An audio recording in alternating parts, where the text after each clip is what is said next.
Hello students. तो हम उम्मीद करते हैं कि आप सभी काफ़ी अच्छे होंगे और अपने एग्ज़ाम की तैयारी कर रहे होंगे। देखिए, किसी भी एग्जामिनेशन की एक प्रवृत्ति बन गई है, वह कोई भी कम्पिटिटिव एग्ज़ाम हो, उसमें एक ऐसा प्रवृत्ति देखा जा रहा है कि करेंट अफेयर्स की भूमिका दिन प्रतिदिन बढ़ते ही जा रही है। अगर ऐसा कहा जाए कि करेंट अफेयर्स की भूमिका बाय लीप्स एंड बाउंड्स दिन दुगनी और रात चौगुनी बढ़ रही है, तो इसमें कोई अतिशयोक्ति की बात नहीं होगी।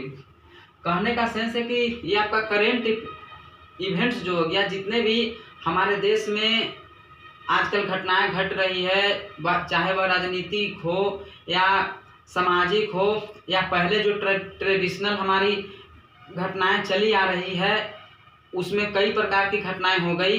तो उससे आखिर एग्जामिनर आपसे यह जानना चाहते हैं कि आप करेंट के साथ तथा पास्ट के साथ कितना तालमेल बना पाते हैं, और उसी का नतीजा है कि वह चाहे पीसीएस एग्जाम हो, बीपीएससी हो, यूपीएससी हो या कई एग्जाम हो, उसमें जो है करेंट अफेयर्स की भूमिका काफ़ी बढ़ गई है। इसलिए मैं यहाँ पर आपको करेंट अफेयर्स लेकर आया हूँ और इसका वीडियो मैं कोशिश करूँगा लगातार अपलोड करने का।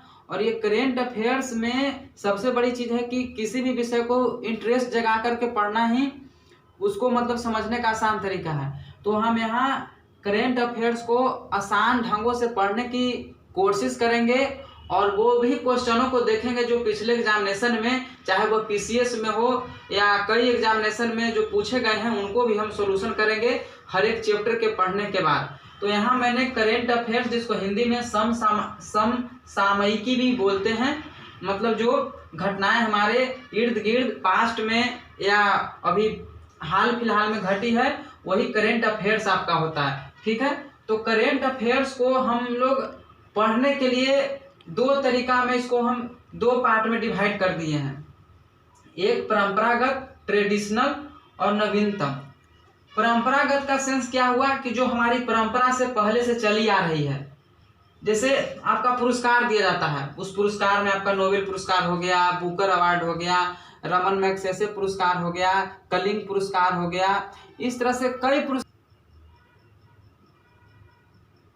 तो इस तरह से कई पुरस्कार हो जाते हैं, तो वो सब परंपरा से चली आ रही है। तो उसको हम पुरस्कार के दौरान जो है, जितने भी प्रकार के पुरस्कार होंगे उसके दौरान जो है हम इसका अध्ययन करेंगे। उसके बाद आपका कला हो गया, तो कला में चाहे वह नृत्य कला हो, संगीत कला हो, किसी प्रकार की कला हो, तो कला के दौरान हम इसका अध्ययन करते हैं। उसके बाद आपका खेल कूद हो गया, क्रिकेट हो गया, हॉकी हो गया, वॉलीबॉल हो गया, कबड्डी हो गया, उससे संबंधित हम बातों की चर्चा करेंगे खेल कूद में। उसके बाद ये भी काफी इंपॉर्टेंट, अब आज के युग के लिए मॉडर्न युग, कंप्यूटर, जिसको हिंदी में संगणक भी बोला जाता है, इसका भी महत्व आप देख रहे हैं कि कितना बढ़ चुका है। और इसका भी, इससे भी संबंधित 1 से 2 प्रश्न आने की इसकी संभावना प्रबल होती है। उसके बाद ये काफी इंपॉर्टेंट टॉपिक है, यहाँ मैंने स्टार मार्क्स दे दिया, फ्लोरा और फूना।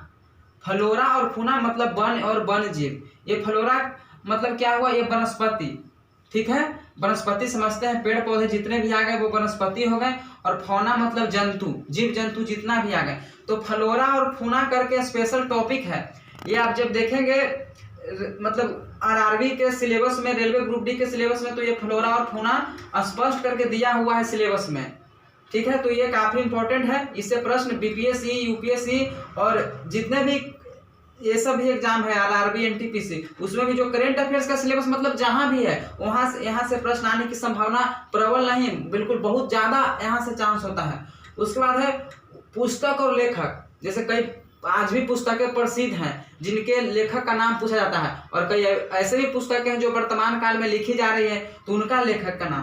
तो ये दोनों से आपके प्रश्न को पूछा जा सकता है, तो इसलिए इसमें से आपको तालमेल बनाना जरूरी है। उसके बाद आपको राजधानी हो गया, जनजाति हो गया, मुद्रा हो गया, इनसे भी प्रश्नों की प्रवृत्ति देखी गई है। राजधानी कई देश के राजधानी हो गए, जनजाति, जो जनजातियों को कैसा आरक्षण दिया जा रहा है, कौन जनजाति से संबंधित कौन सा विद्रोह है, वो सबसे टॉपिक को हम इसमें देखेंगे। उसके बाद मुद्रा से संबंधित है, कौन देश का मुद्रा क्या है, कैसी अर्थव्यवस्था पर वहाँ का मुद्रा क्या, कैसा स्थिति है मुद्रा का वहाँ।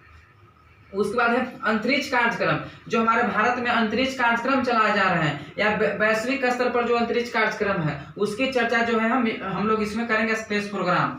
उसके बाद रक्षा कार्यक्रम, डिफेंस प्रोग्राम, ठीक है। उसके बाद आपका परमाणु कार्यक्रम हो गया।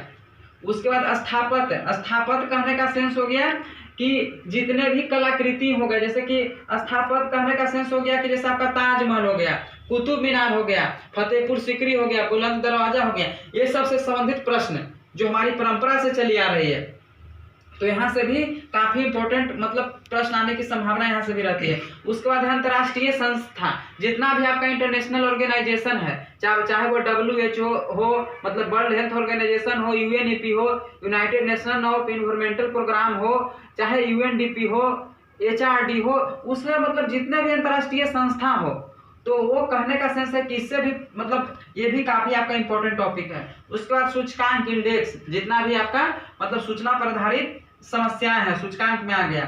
उसके बाद प्रमुख दिवस, अब जैसे पूछ दिया जाएगा कि विश्व मृदा दिवस कब मनाया जाता है, तो आपको याद जानते होंगे कि 5 दिसंबर को विश्व मृदा दिवस मनाया जाता है। उसके बाद विश्व ओजोन दिवस कब मनाया जाता है, इस तरह से आपसे पूछा जा सकता है। तो विश्व ओजोन दिवस 16 सितंबर को मनाया जाता है। तो कहने का सेंस है कि इस तरह के मतलब जितने भी इंपॉर्टेंट दिवस हैं, इसको एक नजर में देखेंगे। तो इससे ऐसे करने से ये आसान हो गया कि हम लोग को ये मतलब अनुभव है, मतलब कहने का सेंस है कि इससे हम लोग को पता चलता है कि हम लोग को क्या पढ़ना नहीं पढ़ना है, और इससे एक सीक्वेंस वाइज हमारे दिमाग में जो है सेट होता है, जिससे कि हमको समझना आसान हो जाता है। और ऐसे करंट अफेयर्स लेकर के रटते रहें तो इससे कोई फायदा विशेष नहीं होता है। इसको आप टॉपिक वाइज अपने आप से भी पढ़ें, पुरस्कार वाला को एक जगह लिखें, कला वाला को एक जगह लिखें, खेल कूद वाला को एक जगह लिखें, और जितने भी करंट अफेयर्स हैं उससे जोड़ कर देखें, तब आपको करंट अफेयर्स में कम समस्याएं होती है। ऐसे कहा जाता है कि करंट अफेयर्स का कोई और छोड़ नहीं है, लेकिन हम लोग इतना तो प्रयास जरूर कर सकते हैं कि जितने भी उससे संबंधित घटनाएं हैं उनको एक जगह करके हम लोग अध्ययन करें। तो ऐसा भी नहीं है कि हम लोग उस प्रश्न तक मतलब उस कंसेप्ट तक भी ना पहुंच सके जहां से कि प्रश्न पूछे जाते हैं, इतना हम लोग प्रैक्टिस से कर सकते हैं। तो ये सबसे बड़ा है। और उसके बाद नवीनतम में आ गया, परंपरागत को पहला था, इस पर नवीनतम जो न्यू घटनाएं हैं, जैसे आज अंतर्राष्ट्रीय घटनाएं क्या क्या घट रही है। अभी यूक्रेन रूस में तानातानी चल रहा है, तनाव चल रहा है, तो ये सब समस्याएं हो गई। मतलब अंतर्राष्ट्रीय जितने भी घटनाएं वर्तमान में घटी है या 1-2 साल के अंदर घटी है, और अपने देश में जो 1-2 साल में घटी है, अभी कोरोना महामारी इसका अच्छा उदाहरण है, वैक्सीनेशन इसके लेकर के हो गया, मतलब जितने भी तरह के अंतर्राष्ट्रीय समस्याएं हो गए, राष्ट्रीय समस्याएं होगी जो ताजा है, कुछ दिन पहले, 1 साल का पहले, 6 महीना का पहले, या कुछ दिन पहले घटित हुआ या भविष्य में कुछ दिन बाद होने वाला है, जैसे युद्धाभ्यास होगा। तो ऐसे संबंधित जो भी पॉइंट है वो नवीनतम में हम लोग अध्ययन करेंगे।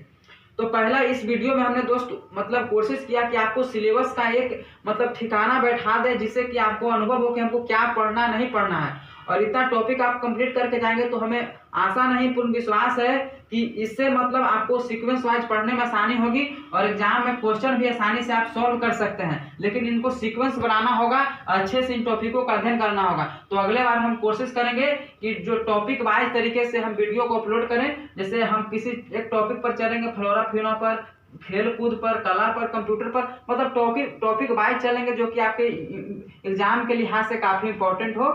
तो धन्यवाद दोस्तों, हम उम्मीद करते हैं कि आपको काफी हेल्प करेगा। अच्छा लगे तो इसको लाइक शेयर करेंगे, और अच्छा नहीं लगे तो कोई बात नहीं। धन्यवाद।